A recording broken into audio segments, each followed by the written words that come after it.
Praise God. Magandang hapon po. Parang ang lungkot nyo ngayon ah. Si Pastor Bong nasa Bulacan po. Pero next week, nandito na po siya. Kaya ako po muna ho. Pagtsagaan niyo po muna ho ako. Pwede po ba? Kaya palakpakan po muli natin ang ating Panginoon. Give our best clap offering to God. For this is for His glory. Amen? Okay, bago po tayo pumunta sa ating mensahe, mayroong konting announcement po muna. Meron pong audition for music team sa March 1. Kung kayo po ay merong gift ng pag-awit, katulad ni Big Mike, nakita niyo po, talagang he's giving his best. Amen? Blessed ba kayo kay Big Mike at sa ating mga awit? So meron, inaanyayahan po namin kayo on this coming March 1, 2 to 4 p.m. po. 2 to 4 p.m. Kaya po siguro, pwede nyo na pong ilabas yung mga talento nyo at kailangan na po natin. Maybe if God's will, magkaroon na po tayo ng 3 service dito sa St. Francis. That is the reason why we are inviting you to join us sa ating music ministry. Amen po ba? Hindi ba kayo natutuwa kung halimbawa niloob ng Panginoon na meron na tayong morning service at 2 afternoon service? Ayan ay process ng panalangin po yan. Ano po? At saka po kung sino po yung first time lang po na nakadalo dito sa St. Francis, pwede po bang pakitaas ang kamay? First time?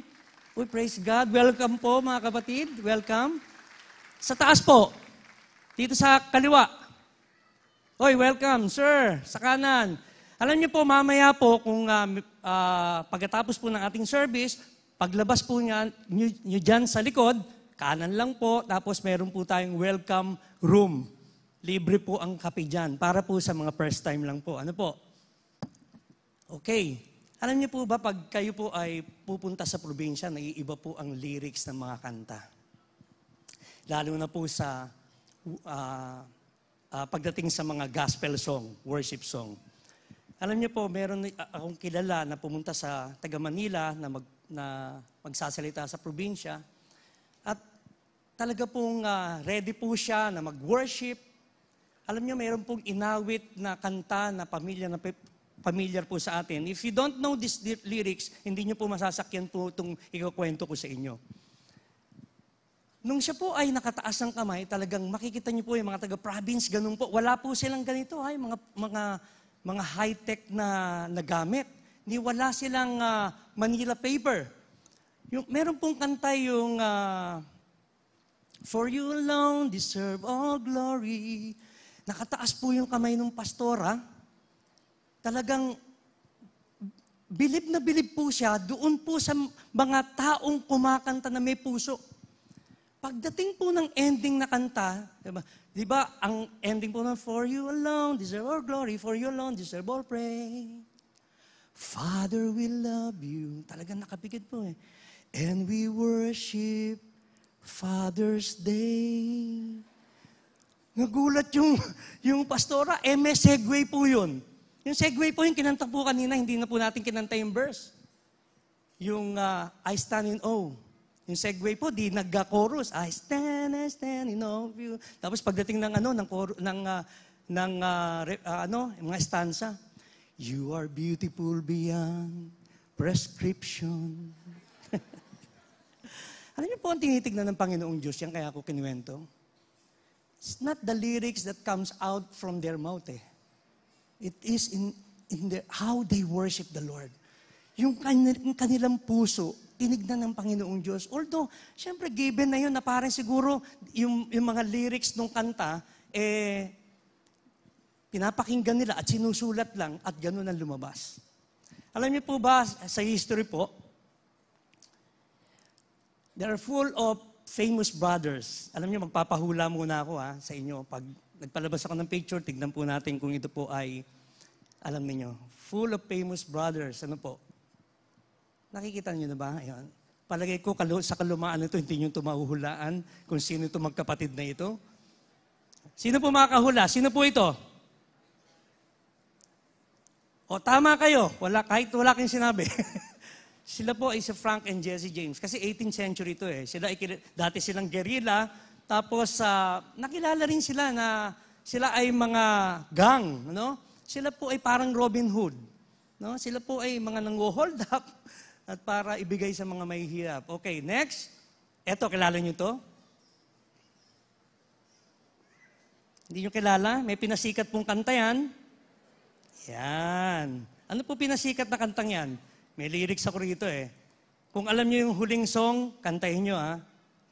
Ang sabi sa kantang ito, I got my pride and I know how to hide all my sorrow and pain. Kita nyo nga naman ano. Grabe, alam nyo yung gospel song, hindi nyo alam? Buti pa ito, Everly Brothers, ang tagal na niyan. Panahon niya ni Pastor Joey Magat.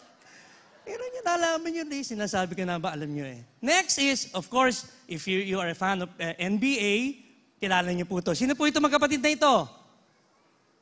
Si Gasol Brothers. Magkalaban po yan sa NBA, pero sila po ay taga-Espanya, kaya po pag may Olympics, nagkakasama po sila. May papakita po akong video. Akala nyo, sa ibang bansa lang may sikat na brothers. Dito po, meron.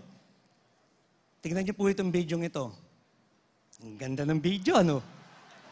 Kita nyo? Ayan. Nasaan na? Yun. Oop. Yan yung magkapatid na yan. Tulak. Up. Not giving an inch. Jarek pushes. Tang pushes back.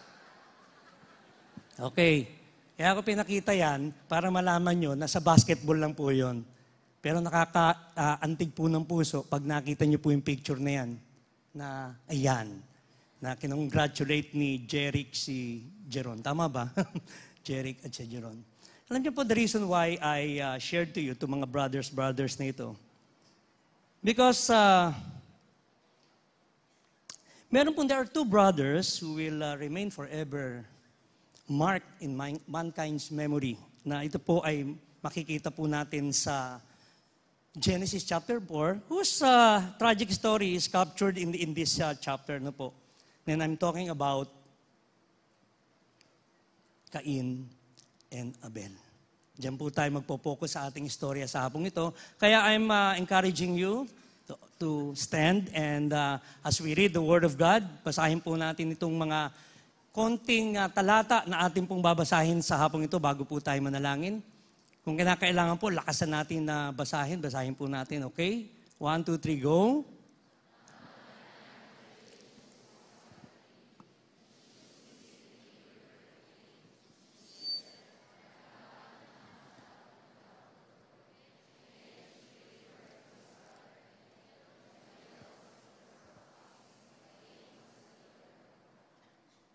Next, so it came about in the course of time, Cain brought an offering to the Lord of the fruit of the ground, also brought of the firstlings of his flock, and the Lord had regard but for Cain and for his offering, he had no regard, so Cain became angry and his countenance fell.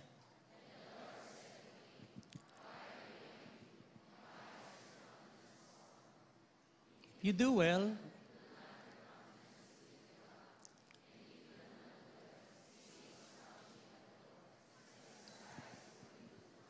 Mas. Okay, tayo po'y manalangin. Salamat po, Panginoong Diyos, sa pagkakataon na kami ay dinala mo sa lugar na ito. Bago po, Panginoong Diyos, ang lahat ay nais naming ipanalangin ang aming bansa muna. Kung saan, Panginoong Diyos, alam ko ikaw ang siyang kumikilos. I pray for President Noynoy, all his cabinet members, all senators or congressmen, sa lahat po namumuno sa aming bansa. Ingatan niyo po sila, bigyan niyo po sila ng karunungan upang maayos po nilang Panginoong Diyos pamunuan ng aming bansa. I pray also, Lord, kung ano mangyayari sa hapong ito, kumilos ka sa aming kalagitnaan. I pray for each and every one of us here, O God, that you will give us a teachable heart. I thank you, Lord, for your presence. And thank you, Lord, for the songs, worship kanina. Thank you, Lord, for the anointing. Thank you, Lord Jesus, for preparing us, O God. I know that something good is going to happen this afternoon. I pray that you will bless us, Lord, if we have any questions, doubts sa aming mga puso, kung mabigat ang aming daladala na pumarito sa lugar na ito, dalahin ko, Panginoong Diyos, na kami ay papalayain mo dyan, bibigyan niyo po kami ng kapayapaan. Dahil sa kapangyarihan ng iyong salita, Panginoong Diyos, ito ang magbibigay ng lakas sa aming spiritual na kalagayan. Maintindihan po namin, Panginoong Diyos, ang aming mga pinagdadaanan. At salamat po, Panginoong Diyos, sapagkat naniniwala ako, Panginoong Diyos, na ang iyong salita ay makapangyarihan. I know, Lord, that you have something for us this afternoon. Just continue, Lord, to be with us, Lord. Override my preparation. Lord, I know, God, that you are in our midst because you said in your words, where 2 or 3 are gathered in your name, you are in the midst of them, and we are more than 3. We believe that you are here. Your presence is here. The Holy Spirit is working and moving in our midst. Thank you, Lord. Bless us today, Lord, in Jesus' name. Amen and amen. Sige po, palakpakan natin ang Panginoon. Para kay Lord po yan. When we understand the purpose of our lives, alam niyo po, pumunta po kayo dito, hindi lang kayo basta pumunta dito. Marami po kayong ginawa. Naligo, nagpabango, baka kagabi pa, inaayos nyo na yung damit na isusuot ninyo, namasahe, talagang dumaan sa traffic. Yan po yung ginawa nyo para pumunta dito. Kasi alam nyo na yung layunin ng buhay nyo na tayo ay makapagbigay ng papuri o ng glory sa ating Panginoong Diyos. O maibigay naman natin yung tayo naman ay makapagbigay sa ating Panginoon. Amen po. Kasi alam niyo po ba, yung from Monday to Saturday, ito ay yung bagay na na-enjoy natin, na binigay ng Diyos eh. Kaya pag Sunday, ito naman yung binibigay natin sa Panginoon. Everything we do, kahit na sa work, if you're giving your best to God, that is worship. Amen po. So yung pag-awit nyo, yung pananalangin, yung kanina pong pagtaas ng kamay, yung kanina pong ginawa ni Big Mike, yung giving is best kasi mahal na mahal niya ang Panginoon eh. Parang ganun ang ginawa ninyo. Hindi nyo po sinayang na ang pagkakataong ito na hindi kayo makarating. You know why? Sa lahat ng bagay na ginagawa natin, parating yung tandaan that God is worthy so that we can give His best unto Him. So give Him our best. Amen? So itong time na ito, sabi nila, pagkahapon daw, maraming sasabi, parang latak na oras na lang para sa Panginoon. Hindi po ako naniniwala doon. If this is your best time, this is your best. Hindi yung parang, kasi sinasabi na, maganda raw mag-attend ng service sa umaga, kasi first thing in the morning. Pero sa panahon natin ngayon, kung anong alam nyo na time, best time for the Lord, best po yun, lalo na pag binigay nyo yung puso nyo doon. Amen po ba? So yun po yung pinakamagandang nangyayari po sa panahon natin. Kaya po bless ang panahon natin ngayon in our Jesus time. Alam niyo po ba yung ini-encourage tayo ni Pastor Peter to read the entire Bible? Nung uling binalikan ko ang Old Testament, sinabi ko, wow, praise God. Wala tayo sa panahon ng Old Testament. Alam niyo po yung panahon ng Old Testament, intentional sin, meron kayong requirements na ihahandog sa Panginoon. May mga grain offering, may mga peace offering. Ang dami-daming mga seremonya para lang takpan ng ating kasalanan. Hindi mawala. Yung time ni Jesus Christ, as if that you didn't commit any sin. Alam niyo po ba, pag humingi kayo ng tawad ngayon sa Panginoon, sinabi niyo, Panginoon, pasensya ka na po, naulit ko uli na gawa kong kasalanan kahapon. Alam niyo kung sasagutin kayo ng Diyos, eto sasabihin ng Diyos, anak, ano ba yung nagawa mo kahapon? Kasi when you repented yesterday, kinalimutan na ng Diyos yun. Ngayon, pag paulit-ulit natin ginagawa, tayo na lang ang medyo parang mahihiyang lumapit sa Panginoon. Kaya ibang Old Testament, kaya alam niyo, kaya ang ganda ng pag-aaral natin ito ng Genesis. So tuloy-tuloy lang po natin. Tingnan niyo po. Yung pong word na worthy, related dyan sa worship. So, ang tanong, what is worship to you? Siguro dito sa dalawang magkapatid na ito, si Cain at Abel, parang meron na silang knowledge how to worship God. Kasi nung bata sila, maaring tinuruan sila ni Adam and Eve. Hindi po ba? So may tanong po rito, ano po ba yung worship? Is it attending church on Sunday? Is it praying and Bible reading? Or is it teaching a Sunday school class or singing gospel song? Yan ba yung worship na alam natin? Pero sa totoo lang, worship is our attitude with God. Pwede ba natin basahin ito sabay-sabay? 1, 2, 3. Okay, worship is our attitude with God. Basta ginawa mo para sa Panginoon, anumang ginagawa mong yan, that is worship. Alam nyo, pag ayusin nyo ako ng silya, pag ito'y ginagawa ko sa Panginoon, worship. Yung ginagawa po ng mga usher natin, that is worship because they're giving yung 100% nila, yung pagmamahal nila. Alam nyo, nung panahon noon, sa akin, yung pagkakaalam ko, pagkakaturo sa akin ng mga magulang ko, pagka meron daw matanda, dapat alalayan mo yan di po ba? Kasi parang yan ipaggalang. Alam nyo dito, baliktad. Yung matanda ang nag-a-usher sa mga bata. Tignan nyo naman yung mga usher natin, dapat palakpakan nyo yan. Tignan nyo, konting-konting panahon na yan, kakainin na yan ng mga lupa. Ano po, kaya ako tinitignan ko po sila. Ako'y blessed na blessed po. Wala na po kasi akong lola, wala na po akong mga magulang. Pero pag nakikita ko sila, wow, ito ay worship. Mahal na mahal nilang Panginoon. 3:30 pa lang o 3:00 pa lang, nandito na sila. Biro nyo kung yung preacher, ginanahan pa. Sabi nila, 1.5 hours lang naman akong tatayo. Kung ginanahan pa ng preacher ng 30 minutes, another 30 minutes, nakatayo pa sila. Because they love the Lord, wala silang pakialam, mahal nilang Panginoon, worship yan. Pero tignan nyo po ang mga edad ng mga yan. Amen.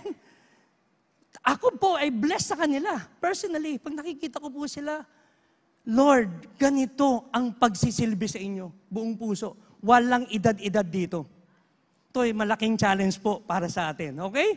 So in Genesis 4:3-4, sabi rito, now it came about in the course of time that Cain brought an offering to the Lord of the fruit of the ground. Abel on his part also brought up the firstlings of his flock and of their fat portions, and the Lord had regard for Abel and for his offering. Dalawang klase ng karakter makikita natin kay Abel at saka kay Cain. Nakikita natin dito, yung sa offering ni Cain, nakakapagtaka na parang hindi natanggap. Pero kay Abel, tingnan niyo po, the acceptability of Abel's worship revolved around his attitude. The expression firstlings, yung firstlings na word, means the best. Maaring, sinasabi ng ibang na commentator or nagko-comment na maaring first fruit din daw yung binigay ni Cain. Kaya lang ang problema niya is the attitude. Alam nyo, kahit na magbigay pa tayo ng 250,000, 1,000,000 sa gusaling ito, sa pagtitipon na ito, ang titignan pa rin ng Panginoong Diyos sa atin yung ating puso. Alam nyo ba yung commandment ng Panginoon sa mga lalaki na pag tumingin lang daw ang lalaki at mayroong pagnanasa, nakapag-commit na siya ng adultery in his heart? Ang Diyos tumitingin sa puso Hindi dun sa kung ano yung nakikita nating anyo sa labas sa puso talaga. Naalala ko, the last time I spoke in this place, pagkatapos ko mag-speak, meron pong isang bata na babae na bumaba po sa simple pong babae. Pagkatapos po, inabot niya po yung kamay sa akin, kinamayan po niya ako. Wala po siyang sinabi, kinamayan lang po niya ako, nakatitig po siya sa akin. At dun sa pagkakamay niya sa akin, meron pong akong naramdaman na isang bagay. Alam niyo po, nakakatuwa itong babaeng ito. Kung sino man siya na pinagpasalamat ko siya sa Panginoon. She encouraged me that the day. Hindi yun yung kung ano yung inabot niya sa akin. Kundi yung naramdaman kong pag-ibig ng Diyos sa pamamagitan ng babaeng ito. Grabe, iba yung parang, yung lakas mo nawala, tapos parang, ang Diyos nagpadala ng isang babae para palakasin ka. Ganun ang Panginoon Alam nyo, natutuwa ako sa mga taong, naalala ko yung kwento ni Pastor Bong, sabi niya, ito'y kinuwento po sa aming grupo, total public na kwento po ito, kaya i-chismis ko na sa inyo to. Kasi sabi ni Pastor Bong, hindi ako magkukwento sa inyo na hindi ko pa napagtagumpayan. Kaya one time or 2 weeks ago, sabi niya, first time niya talagang wala po siyang madukot na anything sa bulsa niya. Ibig sabihin, wala po siyang pera. Sabi niya, Panginoon, siyempre, alam niyo si Pastor Bong, very prayerful yan. Panginoon, wala po ako ngayon. Siguro, sinagot din siya ng Panginoong Diyos. At alam niyo po ba, somebody gave him 500 pesos. Alam niyo, naiyak po siya. Doon sa 500 pesos na yun, talagang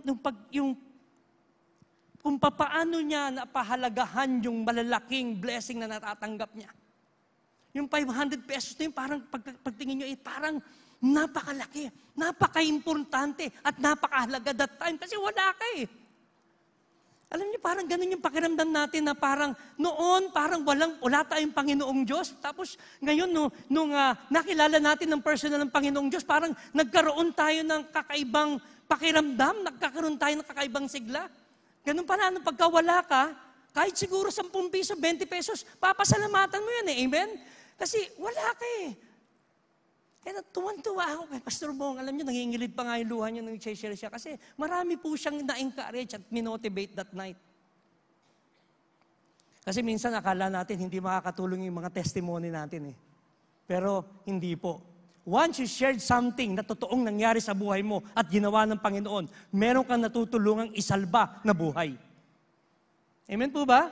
Alam niyo, sa ibang bansa sa China, dito, meron tayong freedom to sing songs kahit magsisigaw tayo. Sa China, buti nga ngayon, medyo open na sila. Nag-worship sila, bumubuka ang bibig nila, pero walang lumalabas na salita. But they want to worship the Lord.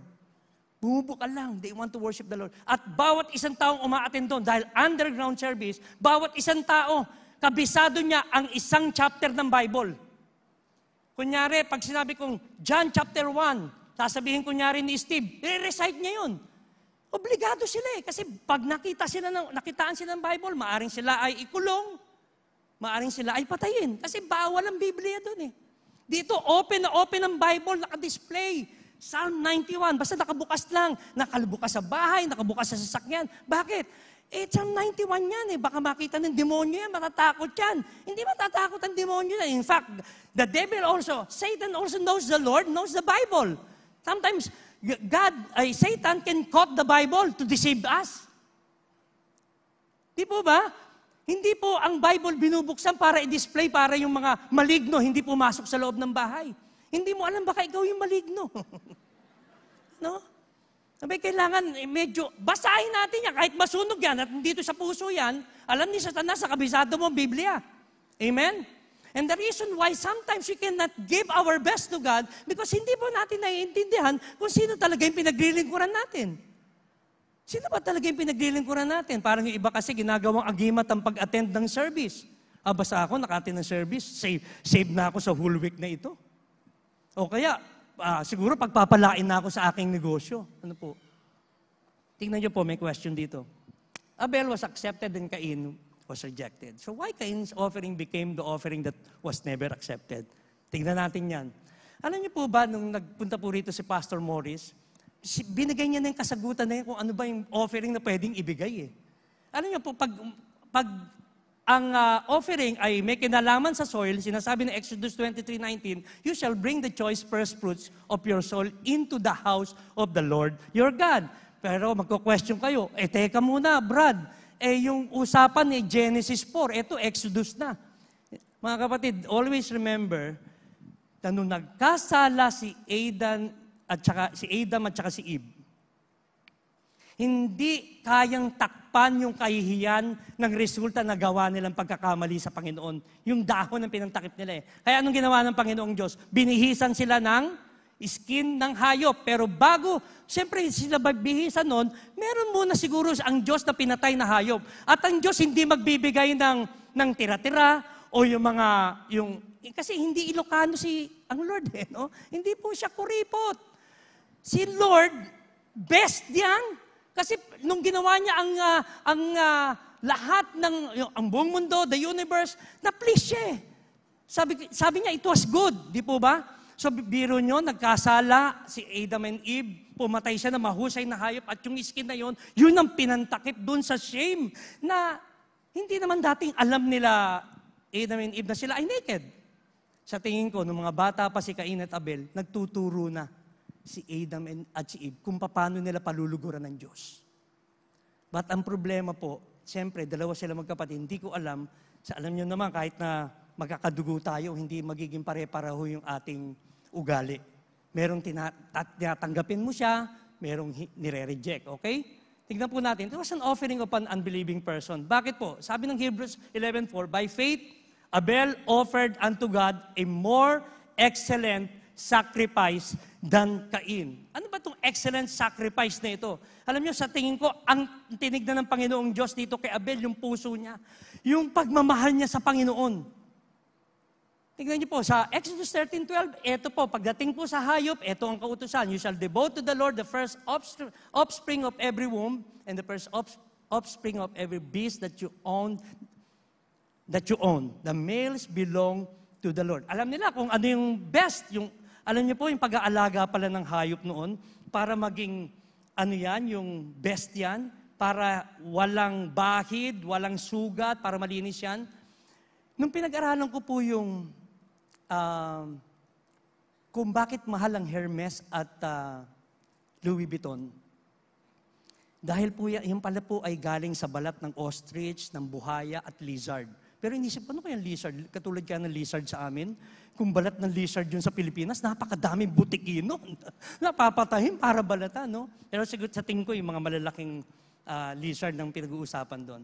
But to understand yung pong pagpatay o paggawa po ng bag ng Louis Vuitton tsaka Hermes. Kasi ang presyo po niya is 39,000 to 150,000. Tandaan niyo po yan, ha? Kaya ang pagbabae, pagka nagkaroon yan, ay, takpo, kahit na hindi ko mahal yan lalaking yan, pag yan ang niregalo niya sa akin, sasagutin ko yan. Kasi Louis Vuitton, kaya nga tayo, kahit na fake, binibili natin, basta naka Louis Vuitton tayo eh. Alam niyo po bang ginagawa? Si Stephen, kung di ako nagkakamali, Stephen Van is the owner of the Le Croc Crocodile breeding farm. Alam niyo po, ang crocodile na inaalagaan po niya is a Nile crocodile. Ito po ay lumalaki ng 16 feet at ang bigat po niya ay 700 kilogram. Kung convert po natin sa pounds yan is 1,543 pounds. Ganun kalaki. Pero hindi pa rin lalaki kay Lolong yan, yung buhaya ng Pilipinas. Kasi si Lolong is 20.3 feet. Ano po? Alam niyo po, taon yan pag magbe-breed kayo, tapos napaka-delicate niyan. Kailangan pakainin mo ng nasa oras, meron pang yung special na oil na ipapahid dun sa chicken para ipakain, para hindi sila parating nakanganga, para hindi sila magkagatan. Kasi importante yung balat eh. Tapos alam niyo po ba, pagpapatayin yan, ginigilitan yan sa leeg. Biro niyo kung kayo ang magtatrabaho sa ganon, talagang mananalangin kayo eh. Dahil meron na namatay na isang tagapag-alaga ng buhaya si Stephen Van. Kasi friendly itong ito. Hindi pala siya maselan. Kasi lahat ng ihahagis niyo sa tubig, kinakain niya. Nalaglag yung isang nag-aalaga, patay. Biro niyo, ang dami nun. At alam niyo po ba, maselan po itong maselan nito naman sa kung saan sila binibreed. Kasi kailangan linisin araw-araw.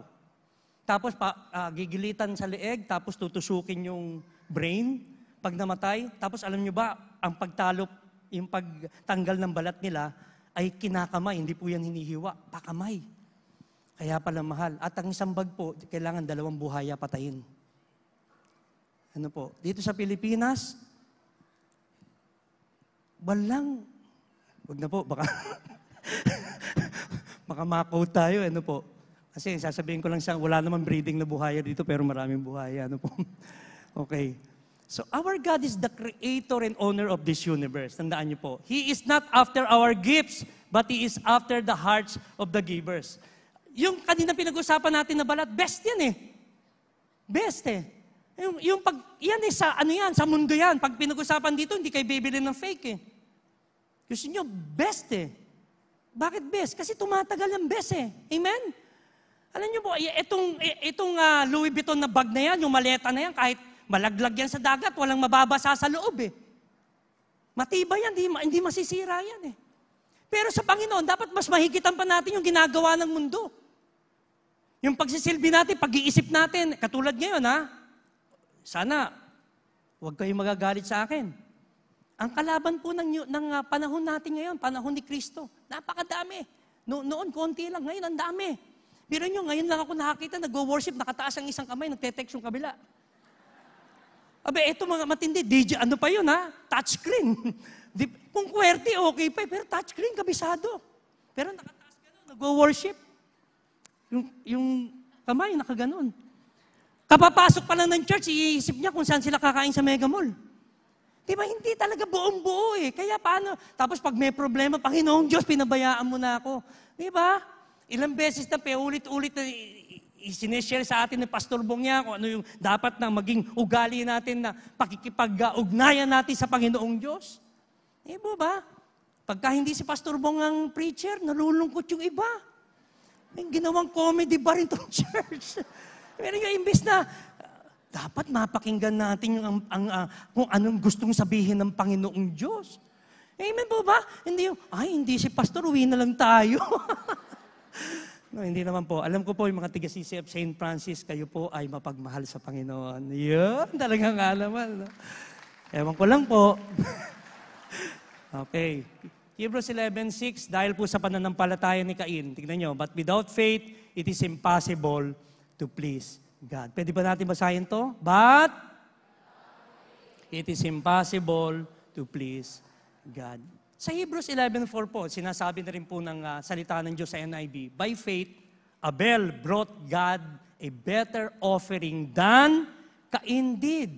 By faith, he was commended as righteous when God spoke well of his offerings. And by faith, Abel still speaks even though he is dead. Alam nyo, kahit patay na si Abel, naging instrument pa rin siya naging good example pa rin siya. Kahit wala na siya. Ano po? Ano pa po? It was an offering of a self-righteous person. Ano ba si Cain? They have gone in the way of Cain. What is the way of Cain? A faithless act.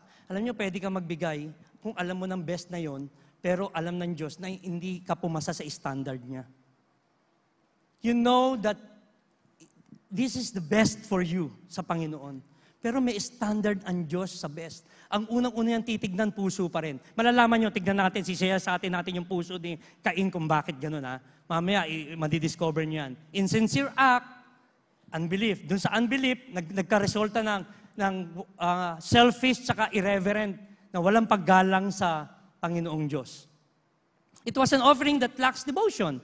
Bakit po? Sa Genesis 4:7, sabi dito, you will be accepted if you do what is right. Tatanggapin ko sana yan kung tama lang yung ginawa mo. But if you refuse to do what is right, then watch out. Sin is crouching at the door, eager to control you. Ito yung nakakatakot sa kasalanan. Alam natin ang kasalanan. Pag ang kasalanan, madaling makita yan eh.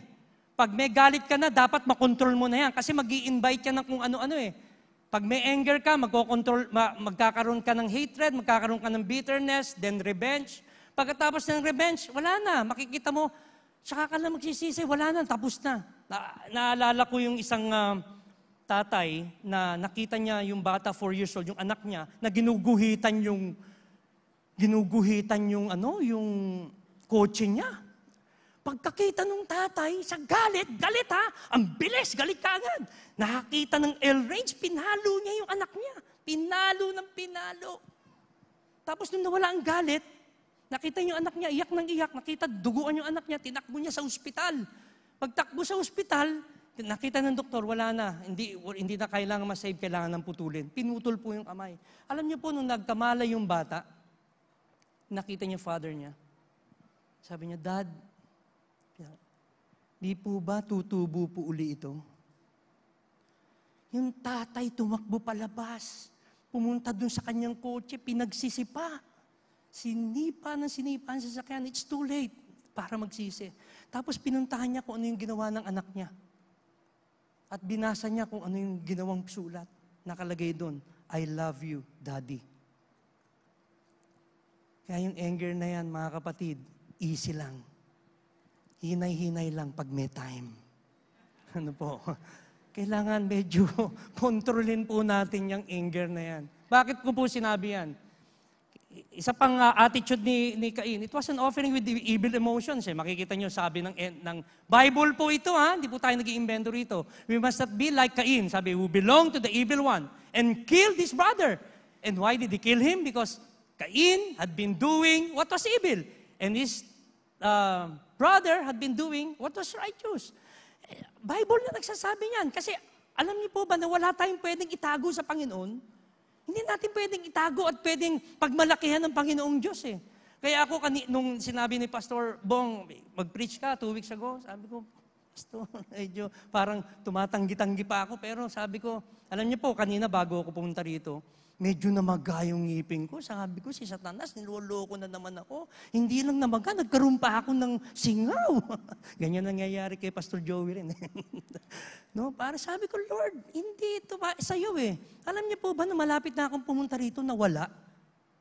Sabi ko, alam mo, Panginoon, alam kong meron kang gustong iparating dito sa mga taong nandito sa CCF St. Francis eh. Kaya gusto tayong hadlangan eh. Pero I believe that God has something for us this afternoon. Amen? Kaya kapit pa lang, ano? At huwag kayong mag-alala. Anong oras na ba? Ayun, nakikita ko yung oras. Konting-konti na lang pala.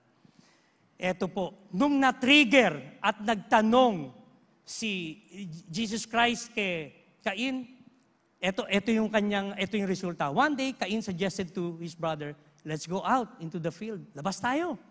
Alam mo, tuwa siguro si Abel kasi niyaya siya ni Cain eh.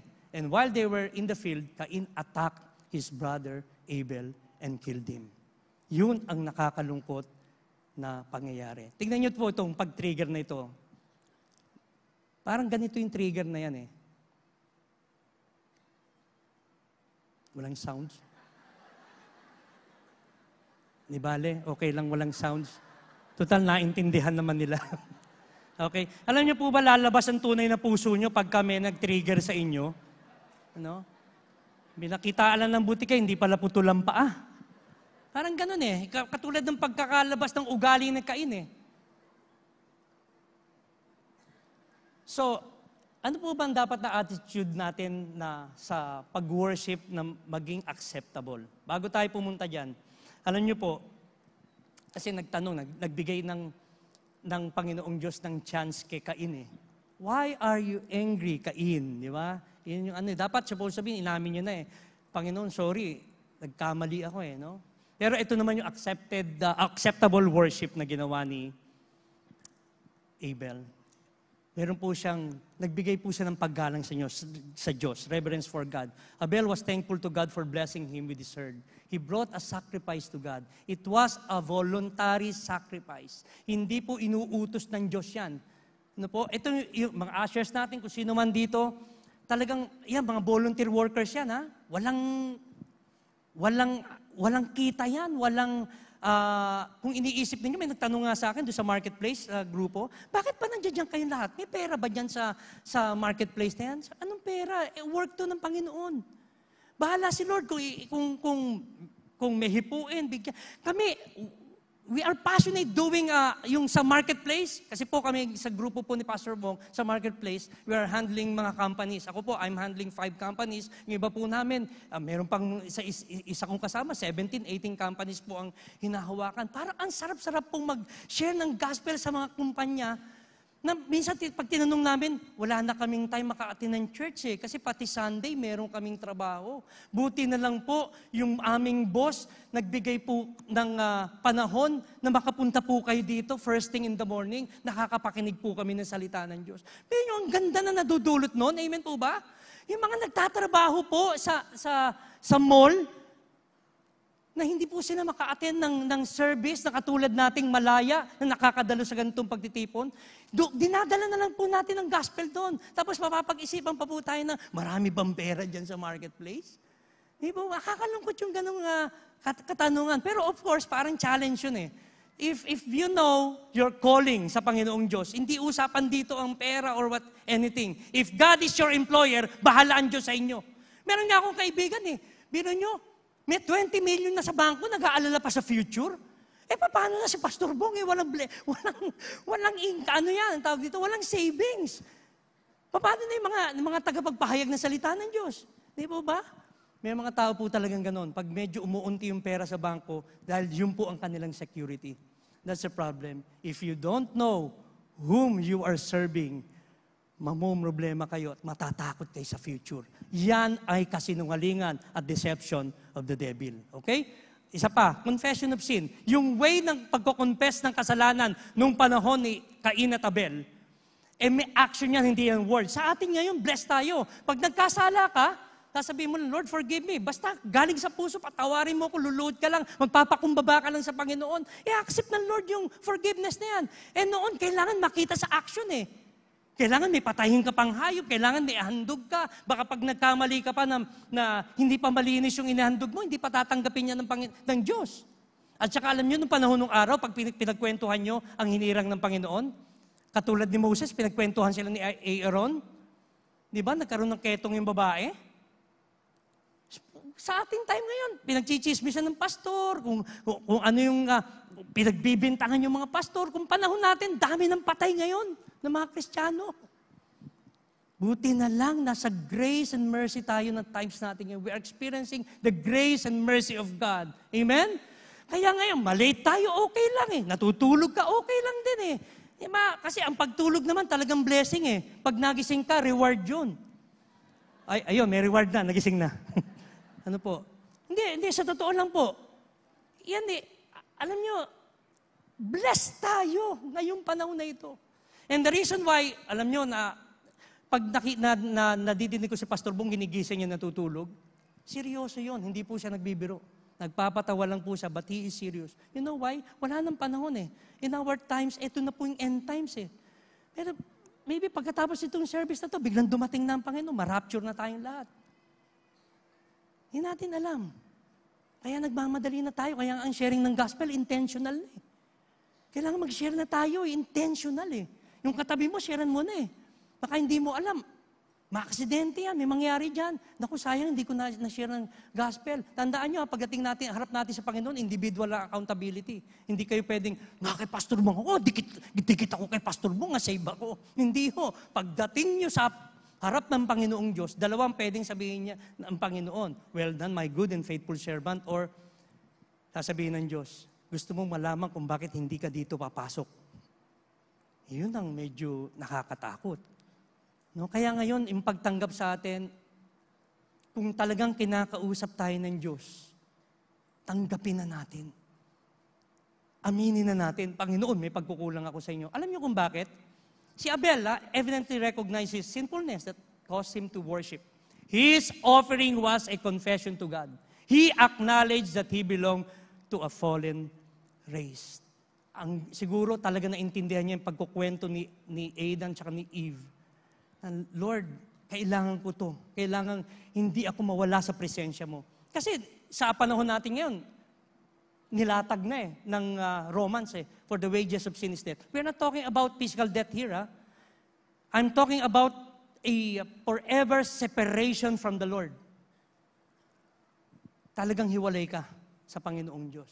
Kaya sa panahon natin ngayon, isa lang gagawin mo.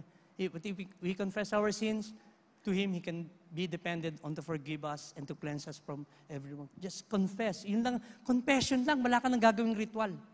Okay? Tignan niyo po rito. Sinasabi po ni Cain sa Genesis chapter 4, verse 13 to 14a, sabi niya, my punishment is too great to bear. Behold, you have driven me this day from the face of the ground, and from your face I will be hidden. Panginoon, di na kita makikita. Napakabigat ng parusa na binigay mo sa akin. Alam niyo po ba, na-imagine niyo po ba ang sarili niyo na papunta kayo sa isang lugar na wala ng Diyos? Naalala niyo yung palabas na Castaway? Hindi siya nanalangin sa Panginoon, gumawa na lang siya ng kakaibiganin niya. Na kaibigan niya ay si Wilson. Nung nawala nga si Wilson, Wilson. Akala ko kung ano Wilson yung pala, bola ng volleyball pala yun. Tatak Wilson. Ang hirap po nang walang kasama. Nakasurvive lang siya, gumawa siya.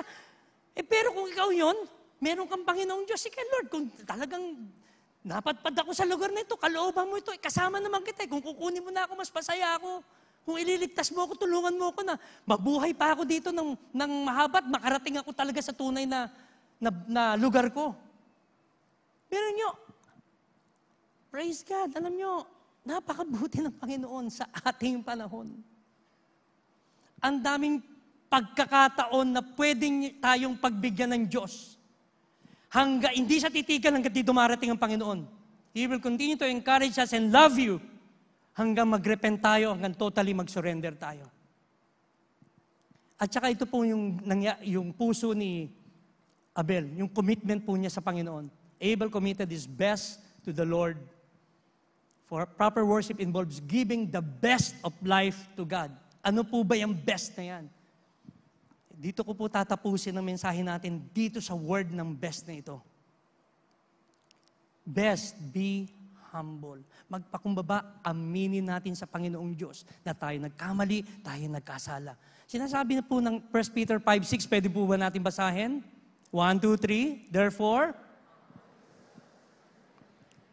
that He may, tignan niyo po para malaman niyo po na napagbigyan po ng Diyos si Cain. Why are you angry?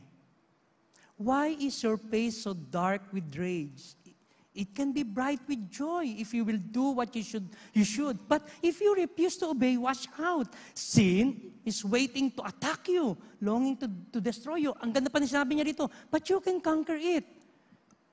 Unang chance na mag-repent. Pangalawa, Genesis 4:9. God said to Cain, "Where is Abel, your brother?" He said, eto sagot niya, "How should I know? Am I his babysitter?" Sa The Message, ganyan eh. Am I his babysitter? Grabe, nagmalaki pa. Alam niyo po ba na Panginoon nakakakita pag sasalitain mo ng ganon? Di ba yung panahon natin ngayon, di ba nakita na ng CCTV, ang liwa-liwanag na eh. Hindi ganyan ang talagang nangyari dyan. CCTV na yan eh. Hindi ganyan. Walang mali siya dyan. Ganun eh. Buti pa nga mga CCTV, ang dami nahuhuli. Nahuli ng CCTV ang mga nakasakay sa motorsiklo na ganito ginawa nila. Wala, puro CCTV lang mga nakakahuli. Praise God. Alam niyo po ba, my prayer to this country, ako gusto ko maging, kahit maliit ang contribution ko sa ating bansa, sinasabi ko na noon pa, kahit saan ako magsalita, yung little thing that I can do to this country, maliit na bagay lang, pag kumain ako ng candy, tatago ko yung balat sa bulsa ko, hindi ko itatapon. At saka isa pa, magiging mahusay akong, responsible ako na sumusunod sa batas ng ating bansa. Para sa ganun, meron ako ma-influence na ibang tao. At baka someday maging presidente yan, o maging senator yan, maging congressman yan, meron na tayong nalalagay na mga anak ng Diyos sa loob ng gobyerno. Para sa ganun, makita natin ang ating bansa na maging mahusay someday. Alam nyo, ang nakakatakot sa bansang Pilipinas, lalago tayo. May prediction, in 2015, ang economy natin magbo-boom. Hindi pa man din nagbo-boom ang ating economy, marami ng parang separated na sa Panginoong Diyos. When I was in Denmark, alam nyo, sinabi sa akin ng Danish doon, why are you here? Sabi sa akin ng Danish. I'm here for Filipinos. Sabi ko, I am a missionary for Filipinos. Really? Who supported you? Ganun tingin. Kasi ang tingin nila sa atin, parang, alam niyo po ba, dictionary ng Philippines sa ibang bansa? Domestic helper, tsaka prostitute. Pagdating doon, tinatanong nila kung sino daw sumuport sa akin. Why? Sabi ko sa kanya,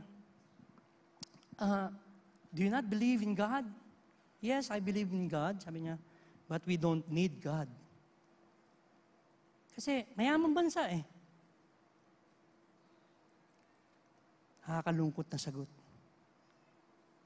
Nag-brown out ng 30 minutes sa Copenhagen. May tumalon sa tren. May nagpakamatay. Dito sa Pilipinas, 8 hours, 12 hours na brown out. Paypayan mo ko. After 1 hour, papaypayan kita. Aba, iba ang Pilipino. Kaya ang Pilipino, kahit saan sulok, may Pilipino. Sa North Korea nga, may Pilipino eh. Napakaigpit na bansa doon eh. Pilipino sa North Korea. Kaya nga kung ito ay magiging launching pad ng bansang Pilipinas para makapag-share ng gospel, gawin na natin kasi kahit saan tayo, mabubuhay tayo eh. Kaya natin mabuhay eh.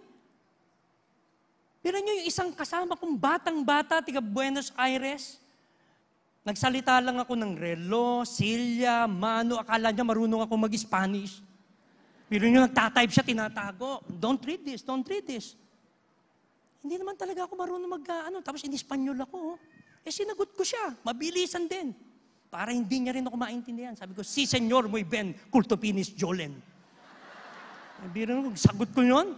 Hindi niya intindihan. Oh, what's that? Is that Spanish? Yes.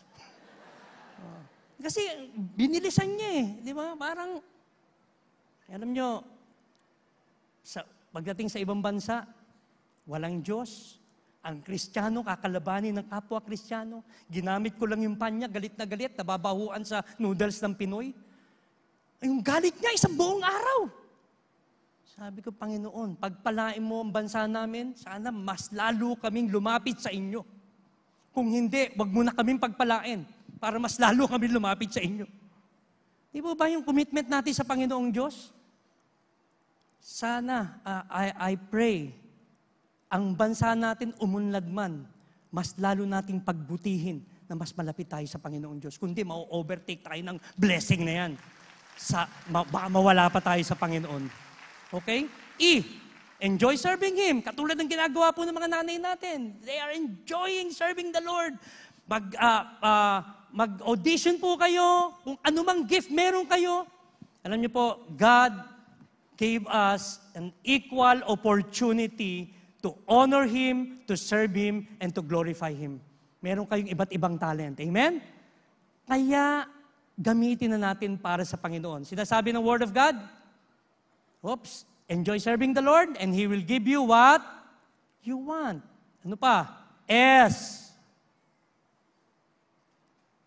Surrender totally to God. Naalala ko yung pag nag-share sa amin si Pastor Bong, sinasabi niya, naglilingkod na rin kayo sa Diyos, itodo nyo na. Ito na yung panahon na huwag na tayong mag-relax. Pagbutihin natin paglilingkod sa Panginoon. Itodo na natin. Susunod na rin lang tayo sa Panginoong Diyos. Ano man bigat ang daladala natin, sumunod na tayo sa Panginoon. Sinasabi ng salita ng Diyos, then He said to them, if anyone desires to come after me, let him deny himself and take up his cross daily and follow me. At yung uling-uli po, thank Him always. Alam niyo kung may problema kayo, bigyan ko kayo ng therapy. Every 6 hours, kuha kayo ng papel, isulat nyo ang sa lahat na nakikita nyo na pwede nyo ipagpasalamat sa Panginoon. Sulat nyo yung na meron kayong mesa, thank you Lord, meron kayong refrigerator, kahit walang laman, meron kayong TV, no? Huwag yung inggit. Si Cain, inggit kay Abel. Alam niyo po ba, uso sa Pilipinas yung inggit eh. Yung bumili ng refrigerator, yung kapitbahay, bibili rin siya ng refrigerator. Bumili ng 29 inches na TV yung bahay, bibili siya ng 45 inches. Inaawat niya ng asawa eh. Bili tayo ng 45 inches. Bakit mo ko inaawat? Basta bumili tayo, mas malaki. Kaya kita inaawat yung bahay natin, 12 inches lang eh. Meron mo 45 inches na TV sa'yo, lagpas-lagpas yun. Litit na nga ng bahay eh, di ba? Pasalamatan natin ang lahat na nakikita natin. At the end of the day, pag talagang hindi nyo na kaya yung problema nyo, lahat ng isinulat nyo sa papel, every 6 hours, basahin ninyo. Mahihigitan yung problema na pinagdaanan nyo sa lahat ng pinagpasalamat nyo sa Panginoon. Kasi because God is good. Yan, ito, buong katawan, meron tayo, nakakaawit tayo. Kahit may mga ubaatin niya dito, hindi nakakakita. Pero nandito. Si Big Mike, pumapayat pag umaawit. Pagpasalamat sa Panginoon, kasi may talento po siya. That is talent. Gusto niya ibigay sa Panginoon. I will always thank the Lord. I will never stop praising Him. I will praise Him for what He has done. So ano po yan? Best. Ano po yung best? Be humble. Enjoy serving Him. Surrender totally to God. Thank Him always.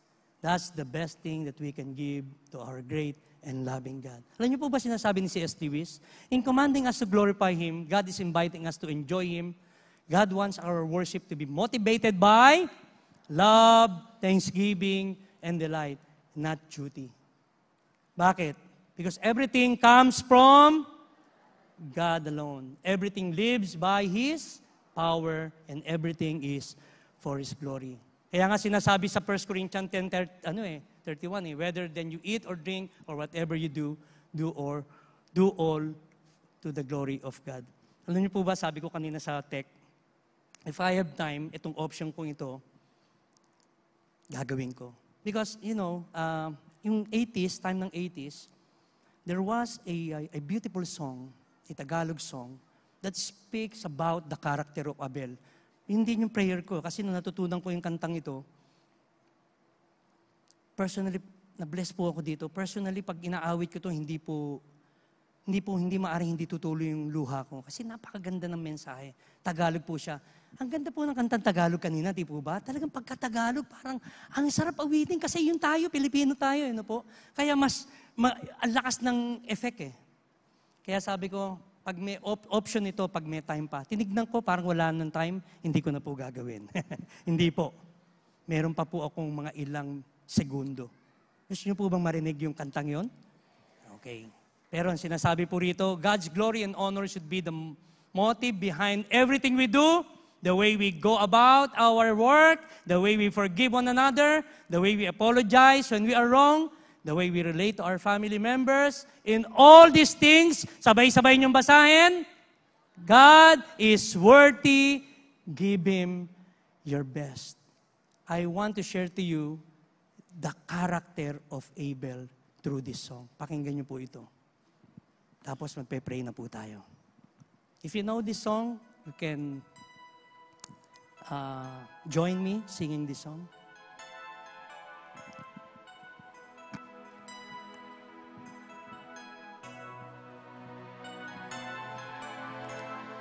Pagising sa umaga, kita'y pupurihin sa buong maghapon, ngalay sasambitin. Pagsapit ng dilim, puso'y mananalangin. Sa panaginip, naway makapiling. Ang sabi ng iba, wala ng pag-asa. Nang makilala ka, buhay ko'y nagiba. Binago mo ako, lungkot ko ay naglaho. Ayoko nang malayo sa'yo.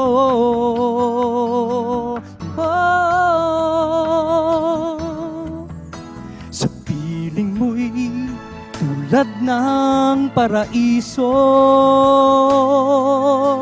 dalamhati ng puso ko'y pinapawi mo.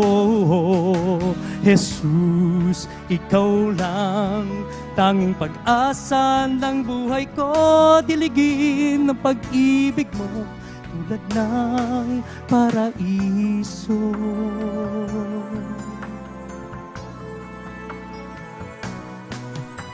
Pagising sa umaga, kita'y pupurihin sa buong maghapon, ngalay sasambitin. Pagsapit ng dilim, puso'y mananalangin. Sa panaginip, naway makapiling. Sabi ng iba, wala ng pag-asa. Nang makilala ka, buhay ko'y nagiba. Binago mo ako, lungkot ko ay naglaho. Ayoko nang malayo sa'yo.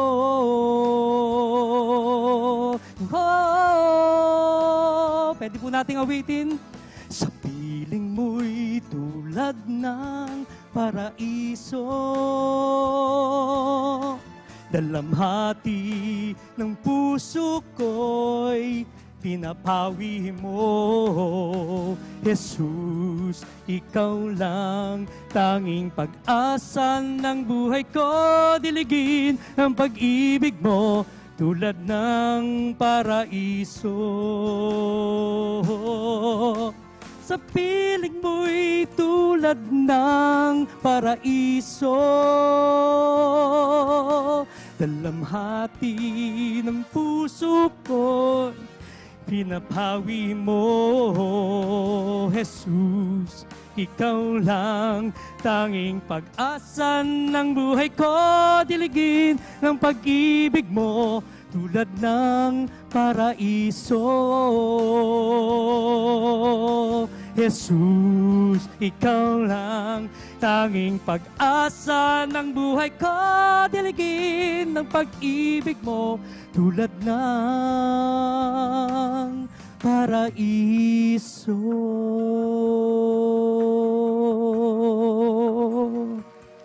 Yes, Lord. Salamat, Panginoon. Pwede po tayong tumayong lahat at tayo po ay manalangin. Salamat, Panginoon. Salamat sa hapong ito, Panginoong Diyos. Salamat, Panginoon, sa patuloy na pagkilos niyo sa aming buhay, sa paggising ng aming espiritual na kalalagayan, Panginoon. Salamat, ikaw ay mabuting Diyos. Father, help us to give our best unto you, Lord, because you are worthy, Lord. You are worthy. I pray, Father, that you will bless each and every one of us here, Lord, as we go out in this place or as we sing our last song. Father, help us to give our best unto you, Lord Jesus. Sa amin pong gagawin, saan man kami mapunta, maalala namin, Panginoon, ito ay binibigay namin sa iyo. Maalala namin lahat ng bagay ay iyo. Kaya nais naming ibigay lahat ang papuri sa iyo. Ibigay yung pinakamainam sa inyo, Panginoong Diyos. Salamat sa buhay ni Abel na nag-encourage sa aming maging mahusay na tagasunod mo. Kung kami naman po, Panginoong Diyos, ay meron pang natitira na katulad ng pag-uugali ni Cain, Father, continue to help us, O God. I know, Lord, we are work in progress. From glory to glory, you are changing us. Father, help us. Change us, Lord. We are nothing without you. Bless us today, Father. This we pray in Jesus' name. Amen and amen. Amen. Tayo'y patuloy na magpuri sa Panginoon.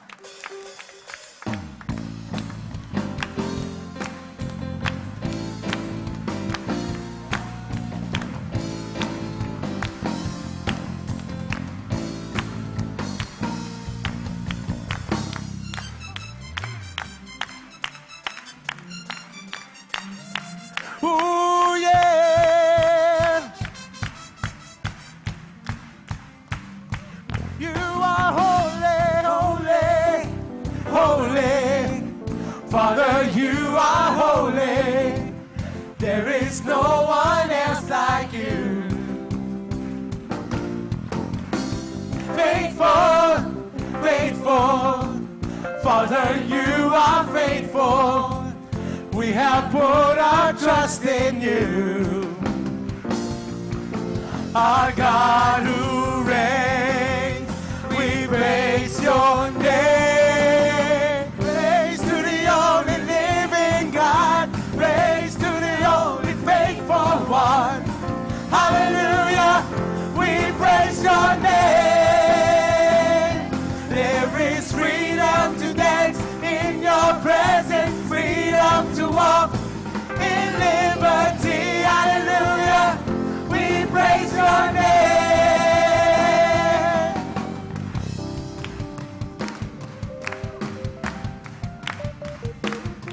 You are holy, holy, Father, you are holy. There is no one else like you. You are faithful, yes, you are faithful, faithful.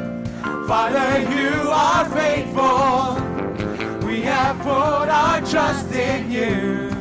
Our God who reigns, our God who reigns, we praise your name. Praise to the only living God. Praise to the only faithful one. Hallelujah, we praise your name. There is freedom to dance in your presence, freedom to walk in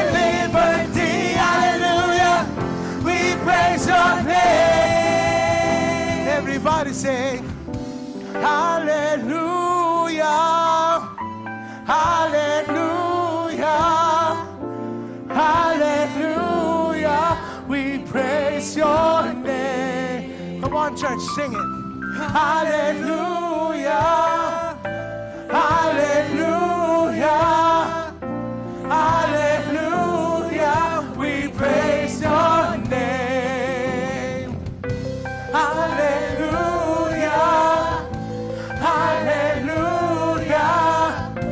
Hallelujah. We praise your name. Hallelujah. Hallelujah. Hallelujah. Hallelujah. We praise your name. Praise to the only living God. Praise to the only faithful one. Hallelujah. Hallelujah. We praise your name. There is freedom to dance in your presence. Freedom to walk in liberty. Hallelujah. We praise your name.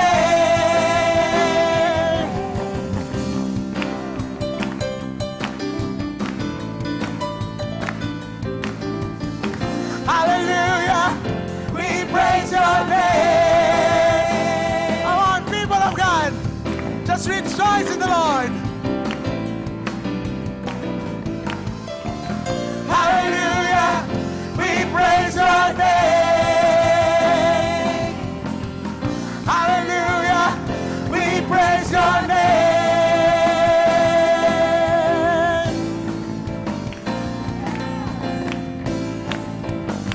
Hey. Oh, oh, oh.